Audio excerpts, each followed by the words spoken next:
Bonjour à toutes et à tous, j'espère que vous allez bien. On se retrouve cette semaine comme tous les lundis matins pour la carte de la semaine sur la connaissance de soi et notre propre développement personnel. Cette semaine, nous sommes tombés sur la carte de la créativité. Dans un premier temps, cette carte nous dit la créativité est la nature essentielle de votre âme céleste. Devenir un créateur est l'aspiration majeure de l'être humain moderne en quête d'accomplissement sincère. Sur cette carte, vous voyez une jeune femme en position de méditation sur fond de soleil et d'arc-en-ciel révèle le bouquet multicolore de sa créativité. Et dans un miroir, on aperçoit le reflet de son âme céleste. Le grand défi de l'être humain contemporain est d'accéder à la conscience de lui-même, c'est-à-dire une certaine maîtrise de l'individualisation jusque dans sa forme. Et le meilleur moyen d'y arriver est la créativité.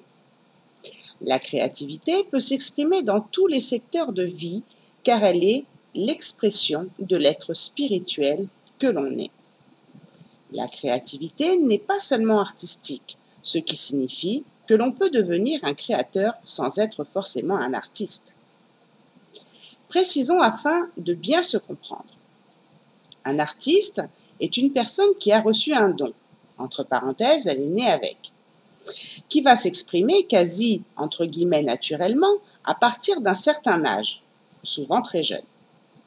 Être doué pour un art est une sorte de bénédiction ou de grâce, un bon karma, on peut dire, diront certains. Cela signifie que la personnalité du jeune artiste est construite tout autour de ce don, même jusqu'au corps physique.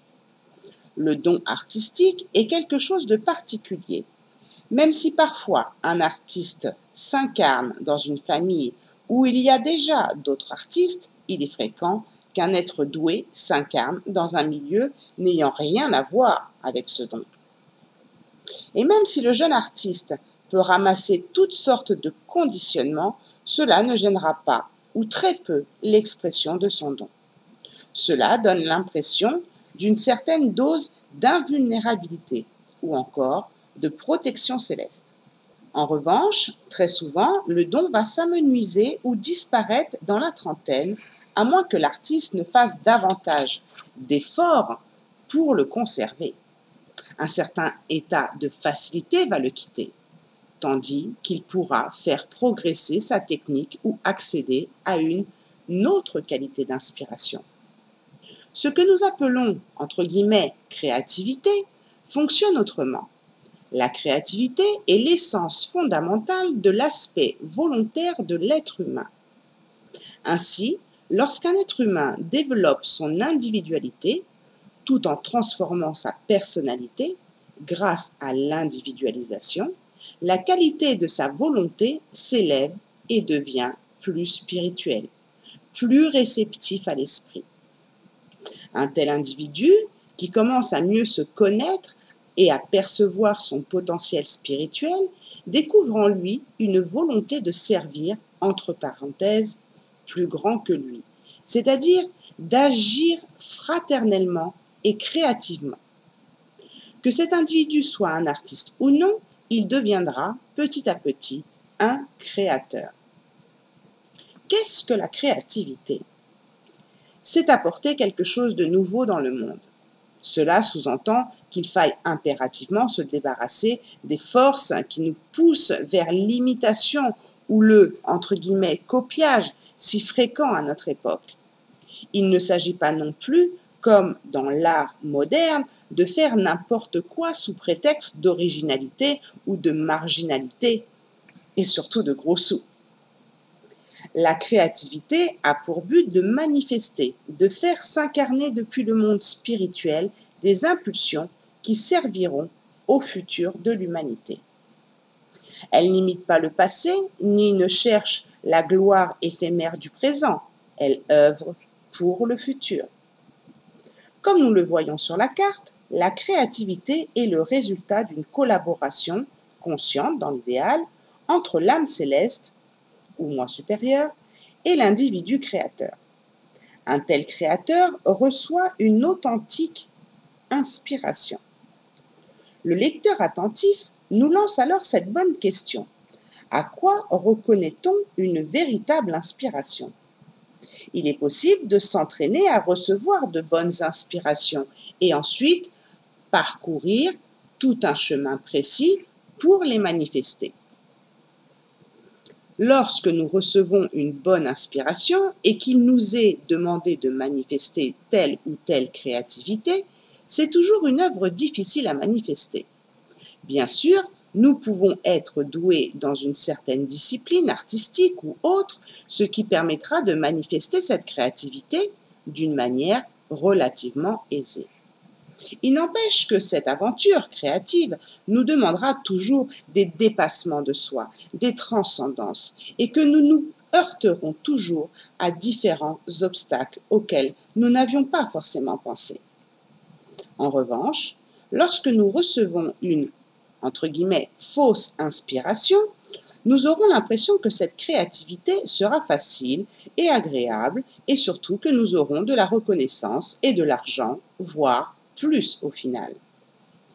Cela ne signifie pas qu'une vraie créativité est forcément une, entre guillemets, galère, mais cela indique qu'elle implique toujours un état d'esprit héroïque et que sa manifestation n'est jamais pour notre petite gloire personnelle, mais celle du monde spirituel. Un artiste est-il plus doué qu'un autre pour développer sa créativité? A priori, oui. Cependant, ce n'est pas aussi simple. Un artiste ayant fonctionné d'une certaine manière dans la pratique de sa discipline artistique depuis son plus jeune âge ne saura peut-être pas s'adapter à une pratique héroïque, car cela signifiera presque toujours d'accéder à une nouvelle source d'inspiration et de travailler différemment ce qu'il connaît. Y arrivera-t-il? Pas toujours. Nous pensons que les artistes les plus jeunes, dans la vingtaine ou tout au début de la trentaine, seront ceux qui sauront le mieux s'adapter à l'aspect héroïque et spirituel de la créativité. De nos jours, chacun, en s'individualisant, devrait s'essayer à la créativité. En effet, elle permet d'apprendre à se relier à son âme céleste et de lui faciliter la possibilité de se manifester sur cette terre. Or, que chacun le sache ou non, c'est le vœu primordial de tous les êtres humains incarnés. Grâce à la méditation créative occidentale, vous apprenez à vous relier au monde spirituel et donc à votre âme. Ensuite, vous recevez de véritables inspirations. Enfin, ce sera à vous de déterminer comment vous souhaitez manifester ces inspirations. Grâce à une discipline artistique ou grâce à une action précise dans un domaine où cette inspiration doit se manifester en tant qu'impulsion d'avenir, nous avons déjà vu que cette œuvre est la manifestation d'un acte de foi. Les 3 niveaux de la créativité. L'être ordinaire imite ce qui existe ou se ressent impuissant à créer. Le 2e niveau, l'aspirant apprend à créer en s'entraînant à se relier au monde spirituel pour recevoir des aspirations. Le 3e niveau, le héros est un créateur libre et inspiré qui œuvre pour l'incarnation d'impulsions spirituelles porteuses du futur de l'humanité. Question à vous poser sur la créativité. Êtes-vous doué pour un art ou vous sentez-vous créateur? Faites-vous la différence entre l'imitation et la vraie créativité? Trouvez quelques exemples dans les deux. Si vous étiez un créateur, qu'aimeriez-vous apporter à l'humanité en tant que germe du futur? Comprenez ensuite que ce que vous êtes capable d'imaginer, vous pouvez aussi le créer. Ressentez-vous le besoin parfois d'œuvrer pour, entre guillemets, plus grand que vous? Voilà pour cette carte de la créativité et je pense que au vu du monde dans lequel on vit, je regardais encore les infos hier soir, Je les regarde rarement après, pour tout vous avouer. Et parler de feu, de eau, de comment on peut faire respirer la planète, comment on peut faire face à toutes ces vagues de chaleur qui vont voilà, augmenter d'année en année. Et il y a beaucoup de personnes qui sont dans la créativité pour justement aller vers ce nouveau monde. Et en ce moment, nous avons vraiment besoin de la créativité de tous les êtres humains sur la planète. Il va y avoir, je pense, beaucoup d'objets qui vont être créés pour justement subvenir à nos besoins d'oxygène ou autre chose. La Terre va aussi nous aider dans ce sens-là. La Terre Gaïa, hein, notre Terre-Mère, va aussi être créatrice dans sa façon d'être, dans sa façon de réagir. Mais il est vrai que à votre propre niveau, avoir votre propre création sans forcément imiter les autres et faire de votre créativité un lien avec votre âme pour vous sentir bien dans le fait d'aider l'humanité, eh bien, je pense que c'est quelque chose qui est très important à notre époque parce qu'on passe vraiment là une période, une époque, parce que ça va durer un certain temps, très difficile. Nous sommes en pleine transition de cette nouvelle ère et on a vraiment besoin de tout le monde pour justement créer de nouvelles choses. Et je voyais aussi hier aux infos des personnes qui recréent des forêts en laissant justement la nature faire se nettoyer pendant 2, 3 ans, puis planter après. Et ils ont observé des choses juste extraordinaires. Et ça, c'est grâce à leur créativité, à quelque chose qui est venu de leur âme profonde, une inspiration qui leur a peut-être mené à se dire on va laisser tranquille cette forêt qui a été dévastée et puis on va la laisser peut-être voir si naturellement elle peut se régénérer. Effectivement, c'est ce qui s'est passé pendant 2, 3 ans et ils ont pu après planter. Et ça, c'est grâce à l'inspiration de certaines personnes qui sont effectivement très reliées à la nature. Mais sans parler de nature, vous avez tous en vous de la créativité. Moi, je pense que sur ma chaîne YouTube, je pars effectivement dans tous les sens.